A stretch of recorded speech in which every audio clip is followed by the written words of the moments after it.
Hello students, आज हम MOT की एप्लीकेशन को पढ़ेंगे। हाइड्रोजन आयन के लिए H2+ आयन के लिए हम एमओटी की एप्लीकेशन को पढ़ेंगे। ठीक है, तो यहाँ हम बात करेंगे कि H2+ जो आयन है वो सिंपलेस्ट सिस्टम है। H2+ आयन में एक हाइड्रोजन एटम प्लस दूसरा प्रोटॉन, ठीक है, इन दोनों के बीच में बॉन्डिंग होके H2+ आयन बना है। ये एक इलेक्ट्रॉन वाला, यहाँ पर इस हाइड्रोजन के पास में एक इलेक्ट्रॉन है और इसके पास में एक इलेक्ट्रॉन भी डोनेट कर दिया, इसलिए इस पे कौन सा चार्ज है? प्लस चार्ज, तो इसको हम एज ए प्रोटॉन कंसिडर करते हैं। ठीक है, तो इस हाइड्रोजन के पास में एक इलेक्ट्रॉन और इस हाइड्रोजन के पास में एक भी इलेक्ट्रॉन नहीं है, प्लस आयन है। तो हमें जो मॉलिक्यूल मिला वो क्या मिला?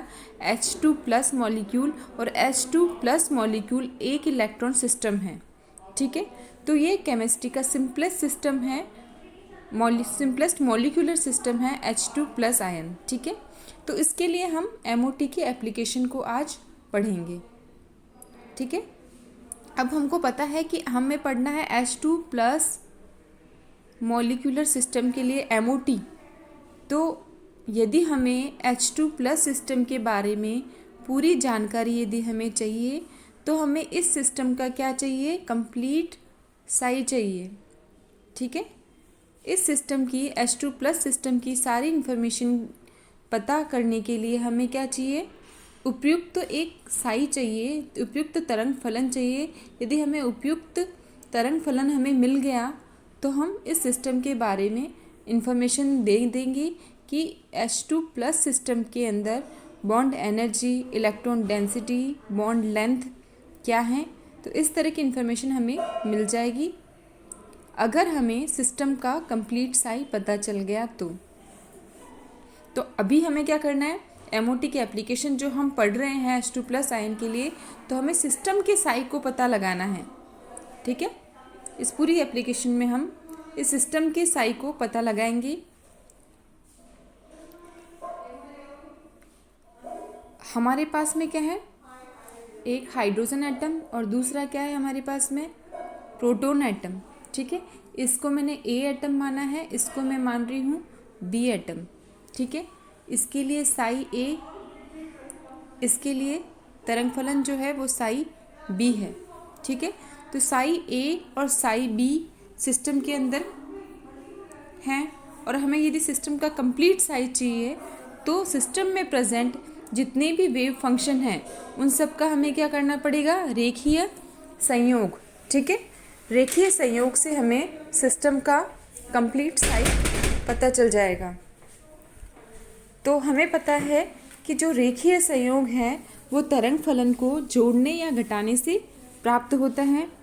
अगर जोड़ेंगे तो हमें क्या मिलेगा? साई बॉन्डिंग, और यदि हम दोनों वेव फंक्शन को घटाएंगे तो हमें क्या मिलेगा? Sai anti bonding. ठीक है, यदि हमें पता है कि जो सिस्टम में प्रेजेंट जितने भी साई है उन सब का यदि रेखीय संयोग कर दे तो रेखीय संयोग होने पर जो हमें साई मिलेगा वो सिस्टम का कंप्लीट साई होगा। ठीक है, और इस सिस्टम में हमारे पास में साई ए और साई बी है, तो इनका हम रेखीय संयोग करेंगे तो हमें क्या मिलेगा? सिस्टम का कंप्लीट साई मिल जाएगा। और रेखीय संयोग क्या होता है? सिस्टम में प्रेजेंट जितने भी वेव फंक्शन हैं उनको जोड़ने या घटाने से प्राप्त होता है। तो आप यहाँ देख रहे हैं कि यदि हम जोड़ेंगे तो हमें क्या मिलेगा? साई बॉन्डिंग। अगर हम जोड़ेंगे तो हमें क्या मिलेगा?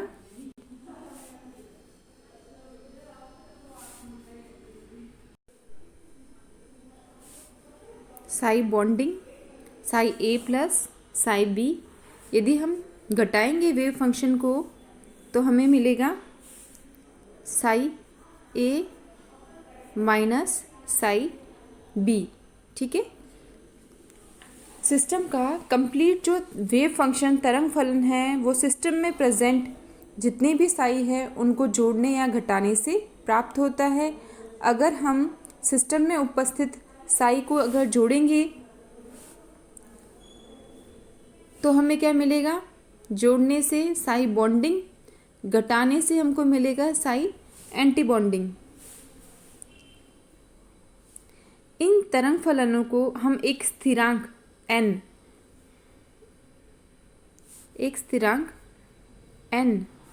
क्या है यहाँ पे, नॉर्मलाइजेशन कांस्टेंट, ठीक है। और इस नॉर्मलाइजेशन कांस्टेंट से हमने इन वेव फंक्शन को यदि मल्टीप्लाई किया, गुणा किया, तो नॉर्मलाइज वेव फंक्शन से गुणा करने पर क्या प्रूव होता है कि सिस्टम में इलेक्ट्रॉन के पाए जाने की संभावना साई स्क्वायर डी टो का मान क्या रहेगा, इकाई होगा, ठीक है। कि तरंग फलनों को एक स्थिरांक जिसे n प्रसामान्यीकरण स्थिरांक कहते हैं से गुणा करके यह निश्चित किया जाता है कि इलेक्ट्रॉन अंतराल में अवश्य पाया जाए, अर्थात संपूर्ण अंतराल में इलेक्ट्रॉन के पाए जाने की संभावना, यानी इलेक्ट्रॉन के पाए जाने की संभावना आपको पता है किससे शो करते हैं हम, यदि हमने साई का स्क्वायर कर दिया तो हमें क्या मिलेगा, इलेक्ट्रॉन पाए जाने की संभावना, प्रायिकता का पता चलेगा। तो वो क्या है, साई स्क्वायर डी टो का मान क्या है, इकाई हो। इस प्रकार हम देख रहे हैं साई बॉन्डिंग वाली इक्वेशन को भी हमने n से गुणा कर दिया, ठीक है। साई बॉन्डिंग वाली इक्वेशन को भी हमने इस इक्वेशन को n से गुणा कर दिया, एंटी बॉन्डिंग वाली इक्वेशन को भी n से गुणा कर दिया। तो यहाँ हमने n1 कहा, यहाँ हमने n2 कहा। तो ये आप देख रहे हो psi bonding is equal to n1 psi A plus psi B, psi anti bonding क्या है, n2 psi A minus psi B. उपयुक्त तरंग फलनों के वर्ग का समाकलन करने पर अब हमारे पास जो इक्वेशन आई है उसका हम क्या करेंगे, वर्ग करके समाकलन करेंगे। यानी सबसे पहले पहली इक्वेशन को देखो, psi B square D tau is equal to, अब यहाँ पर a प्लस बी का यदि होल स्क्वायर हो जाए तो हम कैसे इसको खोलेंगे, a square plus B square plus 2ab, ठीक है। अगर हमने इसका स्क्वायर कर दिया तो हम इसको कैसे, इस फॉर्मूले को कैसे खोलेंगे, साई a का स्क्वायर प्लस b का स्क्वायर प्लस 2ab से। तो आप यहाँ देखो कि n1 square psi a square D tau plus psi b square D tau, और 2ab को हम क्या लिखेंगे, 2 psi A psi B D tau, ठीक है। उसी तरह हम दूसरी इक्वेशन लेंगे एंटी बॉन्डिंग की, तो हम देखेंगे यहाँ पे Sai B square psi A square जो एंटी बॉन्डिंग है उसका स्क्वायर का समाकलन करें तो क्या हो जाएगा, psi A square D tau is equal to n2 square psi A square D tau plus psi B square D tau minus 2ab की जगह 2 psi A psi B D tau. हम जानते हैं कि psi B square D tau psi A square D tau या फिर psi A square D tau capital A और psi B square D tau is equal to 1, क्योंकि अभी हमने बात की थी कि जब हम n से गुणा करते हैं तो हम क्या कहते हैं, इलेक्ट्रॉन के पाए जाने की संभावना क्या हो, इकाई हो। तो इलेक्ट्रॉन के पाए जाने की संभावना क्या होती है, साई स्क्वायर डी टो का मान क्या हो, 1 हो। तो साई स्क्वायर डी टो, जहाँ भी psi square D tau psi square D tau psi square D tau वो क्या हो जाएगा, 1। तो ये 1 मान हम इक्वेशन में रखेंगे बॉन्डिंग और एंटी बॉन्डिंग की। तो क्या आएगा, एक और चीज़, Sai A psi B D to को हम एस से रिप्रेजेंट करेंगे। एस यहाँ पर क्या है, अतिव्यापन गुणांक, ठीक है। तो यहाँ हम देखेंगे कि पहली इक्वेशन में यदि हमने 1 रखा तो यहाँ भी 1, यहाँ भी 1, यहाँ भी 1 और यहाँ 2, और Sai A psi B D to को हमने क्या कहा, एस अतिव्यापन गुणांक, ठीक है। तो 1 is equal to n1 square, 1 plus 1 कितना हो गया, 2, 2 प्लस 2s, ये जो 2 है वो 2s, तो 2 प्लस 2s, तो 1 इज इक्वल टू क्या हो जाएगा, n1 स्क्वायर 2 प्लस 2s, ठीक है। और यदि हम n स्क्वायर निकालें तो क्या हो जाएगा, 1/2 प्लस 2s, जैसा कि आप देख रहे हो यहाँ पे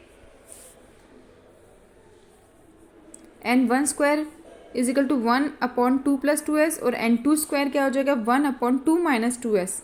n1 इज इक्वल टू 1, यदि हम वर्ग हटाएंगे तो क्या हो जाएगा, N1 is equal to √2 + 2s या फिर √2 - 2s। ठीक है। अब जो अतिव्यापन गुणांक है s, इसका मान जो होमोडायटोमिक मॉलिक्यूल के लिए बहुत कम होता है, कितना होता है 0.5। ठीक है। होमोडायटोमिक के लिए इसका मान कितना होता है 0.5 होता है। इसलिए हम क्या करेंगे, प्रसामान्यीकरण जो स्थिरांक है इसकी हम उपेक्षा कर देंगे, क्योंकि इसका मान क्या 0.5 ही होता है, तो हमने इसके मान की उपेक्षा कर दी, तो 1/√2 और 1/√2 आ जाएगा। ठीक है। N1 और N2 का मान, इस N1 और N2 के मान को हम रखेंगे इस इक्वेशन में। तो हम साई ए और साई बी यानी साई बॉन्डिंग और एंटी बॉन्डिंग हम निकालेंगे, तो क्या आ जाएगा, psi bonding is equal to 1/√2 psi A plus psi B, और psi anti bonding psi N2 psi A, N2 क्या है 1/√2 psi A plus psi B. देखो यहाँ आप देख पा रहे हो साई बॉन्डिंग और एंटी बॉन्डिंग, यहाँ N1 और N2 की जगह 1/√2 हमने रखा है और Sai A plus psi B. ठीक है। तो ये हमारे पास में अब हम देख रहे हैं कि साई बॉन्डिंग में दोनों नाभिकों के बीच में इलेक्ट्रॉन डेंसिटी क्या हो रही है, बढ़ जाती है। साई ए और साई बी के बीच में इलेक्ट्रॉन डेंसिटी क्या हो रही है, बढ़ रही है। तो psi bonding is equal to क्या है, psi B square is equal to psi A plus psi B का होल स्क्वायर। और हम देख रहे हैं साई एंटी बॉन्डिंग में दोनों नाभिकों के बीच में इलेक्ट्रॉन डेंसिटी घट रही है, और यहाँ हमें क्या मिल रहा है, एक नोडल प्लेन जहाँ इलेक्ट्रॉन के पाए जाने की संभावना 0 है लगभग। तो हम देख रहे हैं कि साई बॉन्डिंग में दोनों नाभिकों के बीच में इलेक्ट्रॉन डेंसिटी बढ़ जाती है, और साई एंटी बॉन्डिंग में दोनों नाभिकों के बीच में इलेक्ट्रॉन डेंसिटी घट जाती है। क्योंकि साई बॉन्डिंग में क्या होता है, न्यूक्लियस और इलेक्ट्रॉन के बीच में आकर्षण की वजह से क्या हो जाएगी, इलेक्ट्रॉन डेंसिटी क्या हो जाएगी, यहाँ पर बढ़ जाएगी, आकर्षण से स्थायित्व मिलेगा। ठीक है। और यहाँ पर क्या हो जाएगा, एंटी बॉन्डिंग में न्यूक्लियस और न्यूक्लियस के बीच में इलेक्ट्रॉन डेंसिटी घट जाएगी और इनके दूर दूर बढ़ जाएगी।